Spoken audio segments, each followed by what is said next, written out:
مقارنة بين جودة التعليم في المغرب والجزائر. يعد التعليم أحد أهم ركائز التنمية الاقتصادية والاجتماعية في أي دولة.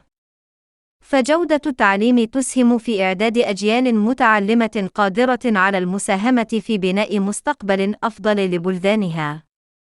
في هذا الإطار، تسعى كل من المغرب والجزائر إلى تحسين جودة التعليم في بلدانهما. وفيما يلي مقارنة بين جودة التعليم في البلدين، استناداً إلى بعض الإحصائيات والأرقام التنافسية. تتمتع كل من المغرب والجزائر بمعدلات وصول عالية إلى التعليم، حيث يبلغ معدل الالتحاق بالتعليم الابتدائي 1.0 في كل من البلدين.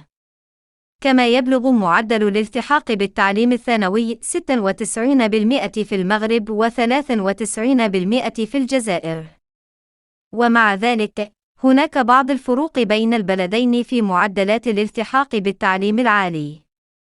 ففي المغرب، يبلغ معدل الالتحاق بالتعليم العالي 43%، بينما يبلغ 34% في الجزائر.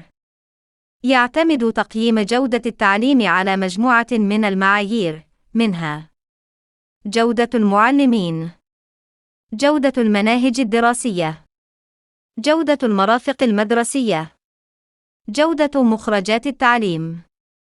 في مجال جودة المعلمين، تعاني كل من المغرب والجزائر من نقص في المعلمين المؤهلين. ففي المغرب، يبلغ معدل أعمار المعلمين 46 عاماً، بينما يبلغ 48 عاماً في الجزائر. كما أن نسبة المعلمين الحاصلين على شهادة الماجستير أو الدكتوراه لا تتجاوز 20% في كل من البلدين. وفي مجال جودة المناهج الدراسية، تسعى كل من المغرب والجزائر إلى تحديث المناهج الدراسية لتواكب التطورات العلمية والتكنولوجية. وقد تم بالفعل إجراء بعض الإصلاحات في المناهج الدراسية في كلا البلدين، لكن هناك حاجة إلى المزيد من الجهود لتحسين جودة المناهج الدراسية بشكل عام. وفي مجال جودة المرافق المدرسية، تعاني كل من المغرب والجزائر من نقص في المرافق المدرسية الحديثة. ففي المغرب، لا تزال هناك مدارس تعاني من مشاكل في البنية التحتية، مثل نقص الفصول الدراسية والمختبرات والمرافق الصحية. كما أن نسبة المدارس التي تتوفر فيها تكنولوجيا المعلومات والاتصالات لا تتجاوز 50% في كل من البلدين. وفي مجال جودة مخرجات التعليم، تعاني كل من المغرب والجزائر من ضعف مخرجات التعليم. ففي المغرب، لا تتجاوز نسبة خريجي التعليم العالي الذين يحصلون على وظائف مناسبة 30%. كما أن نسبة الخريجين الذين يواصلون تعليمهم العالي لا تتجاوز 50%. النتائج التنافسية: تشارك كل من المغرب والجزائر في العديد من المسابقات الدولية لقياس جودة التعليم، مثل مسابقة بيزا للتقييم الدولي للطلاب في مجال الرياضيات والعلوم والرياضيات.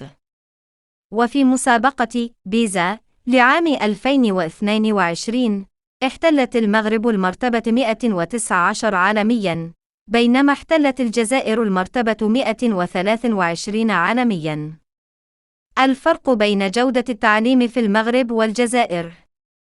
النتائج التعليمية: احتلت المغرب المرتبة 101 عالمياً في مؤشر جودة التعليم الصادر عن المنتدى الاقتصادي العالمي لعام 2023، بينما احتلت الجزائر المرتبة 119 عالمياً.